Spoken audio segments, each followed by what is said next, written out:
Hi guys, how are you? It's Sam from Bee Crafty. But I think you probably already knew that, didn't you? You know, being as you're watching our show and having a lovely day, be it morning or afternoon. It's strange, isn't it, these times we're in, but you know, let's have a look.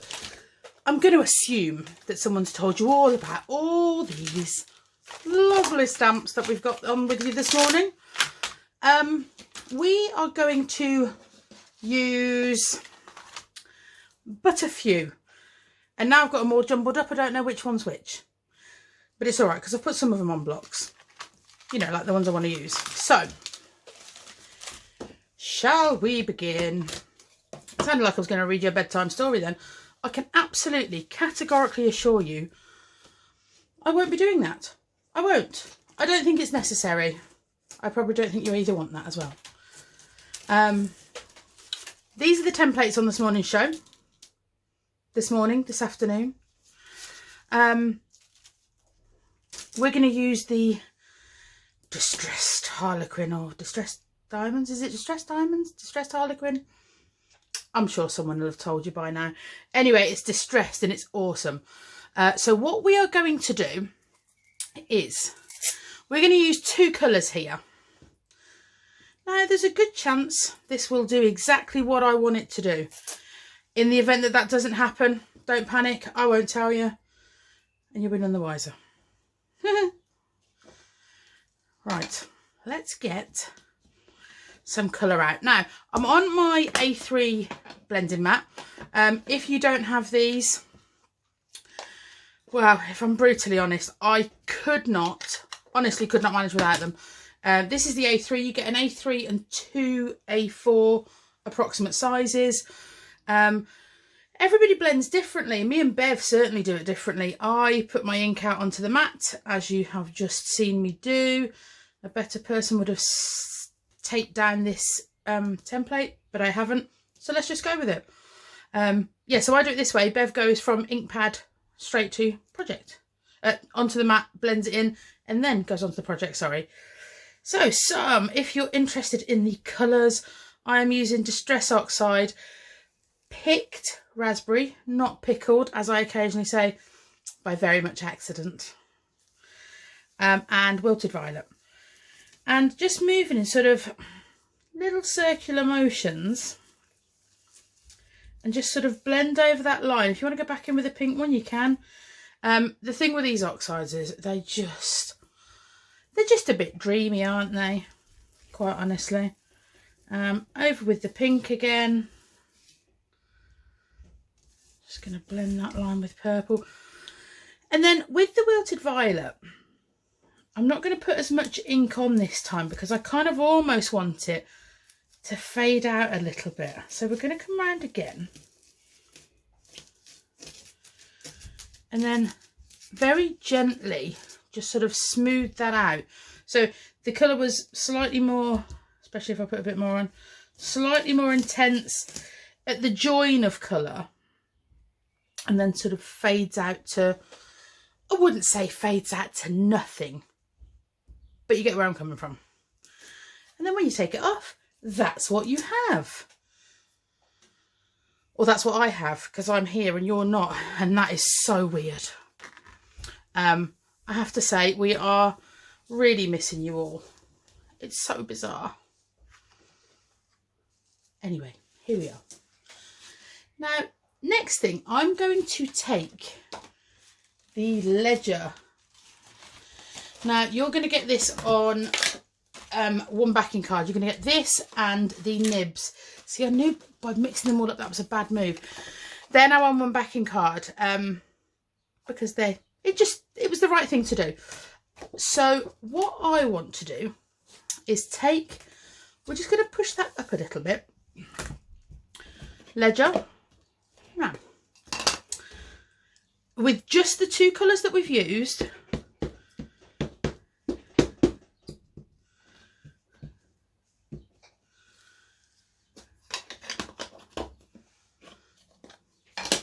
so just sort of picking parts of the stamp, and then I'm popping the pink, hopefully without wrecking my ink pad too badly.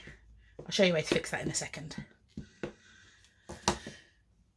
We've got, I don't know whether you can see just there, I've not quite got, enough ink on, but I have now. Next, this is something Bev talks about a lot. Move your projects to suit you for stamping. Don't get yourself in a pickle. And then just on that, straight over the top of what we've got there, press down. Now this is the first, second, third size up or second size down in the Super Skinny Slim set. I think you'll find those on the website. If you don't have these and you need a bit more pressure, if you've got a brayer, you can sort of rub that over and that evens out the pressure for you if you want it. Look, and it's changed completely. But you know, not to put too fine a point at it, but are we going to stop there? Of course we're not. Put that back on there. Roman numerals. This, oh yeah, this is an amazing stamp. It is big, and I'm sure at some stage in its life I've cleaned it. I'm just not sure. Oh look, I've stuck it to the mat. So the smallest of the Super Skinny Slims, and this fits on there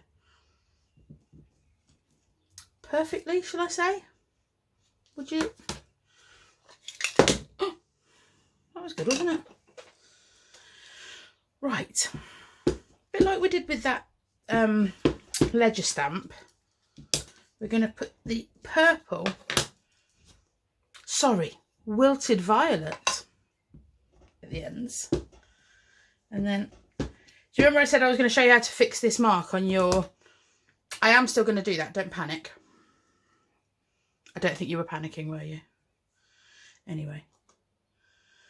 And not fully, so sort of, I don't know, about 2/3. I'm going to stamp that on there. Now, I love stamping with Oxides because it's different. It's not like stamping with VersaFine where you get absolutely on the money images.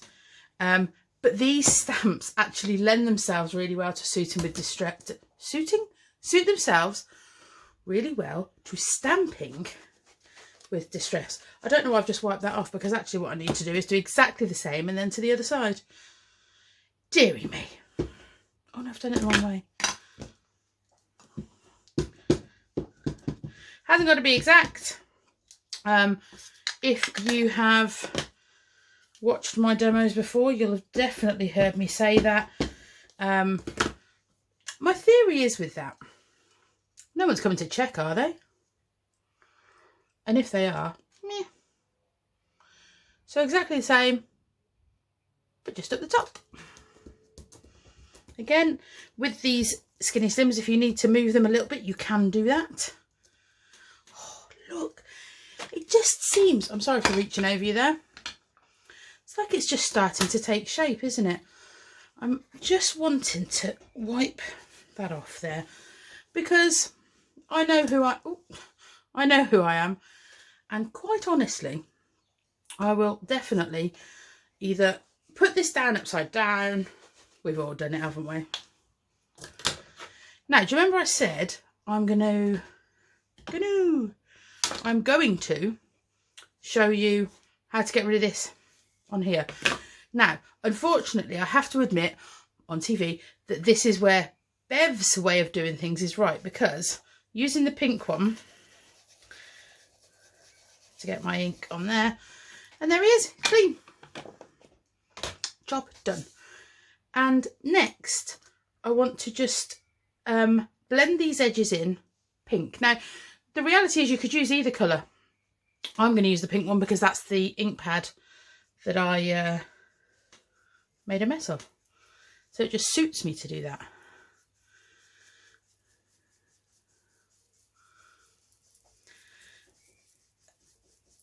Oh, isn't distressing lovely? Isn't it just lovely? Turn that round. into the same gap. You don't have to do that. I just did because I don't know actually why.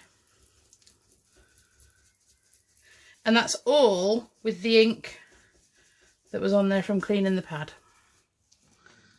Lovely. Again, I'll just give that a wipe off. Now, I like that. Next, where is it? Now would you just entertain me for a second and look how awesome that is. This chap is in the full heraldic collection. I've already put it onto a block. I have used this though, and you can see how clean they come up when you give them a wipe. I daren't show you the manky microfiber cloth I've been using. Now, again, if you've seen any of my demos before, you know that I've already got one of these cut out to stick onto this project. But I just want to show you how great they are when they stamp out. Will it fit on that bit? Oh yes, it will.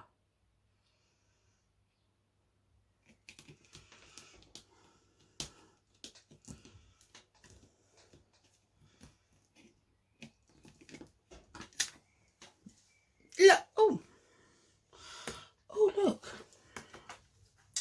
Now the nice thing is, because these are clear stamps, with any luck, I'll do that and it's on. That was a bit of a huzzah moment. I'm so glad that worked. So I'll pop that to the side. Nice thing about this as well, quite a nice easy shape to cut out. So we'll bring that back. And ultimately this is going to sit there. But something that I just want to use is the heraldic alphabet. Now this is just, I find this really usable. And what I'm going to do is I'm going to put a little name there. Now, if you, clear blocks are great, aren't they? Because you can see exactly where you're stamping. And if you're worrying about maybe, you know, is it going to be straight? Is it going to be in the right place? There's two things you can do. If you have the squares on your mat, if I just move this, if you have the squares on your cutting mat, you can line them up on there. So you put them down.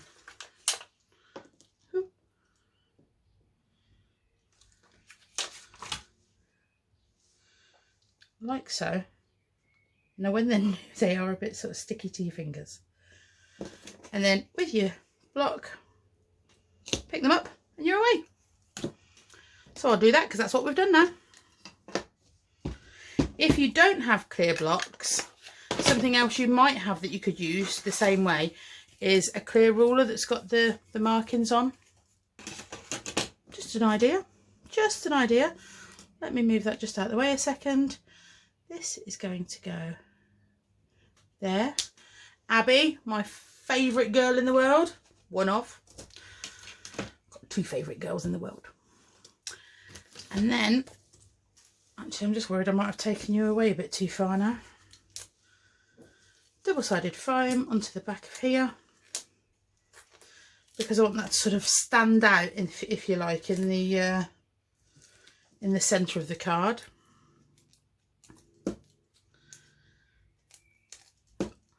I was talking to someone earlier and I said, you know, taking the back off foam pads, it's just never the most exciting job in the world, is it? So we're going to sit this just into the centre there. Looks absolutely gorgeous.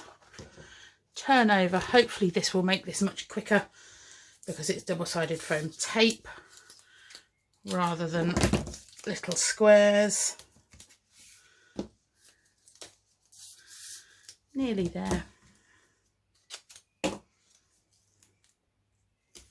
Always worried that one was going to be too long. One in the middle.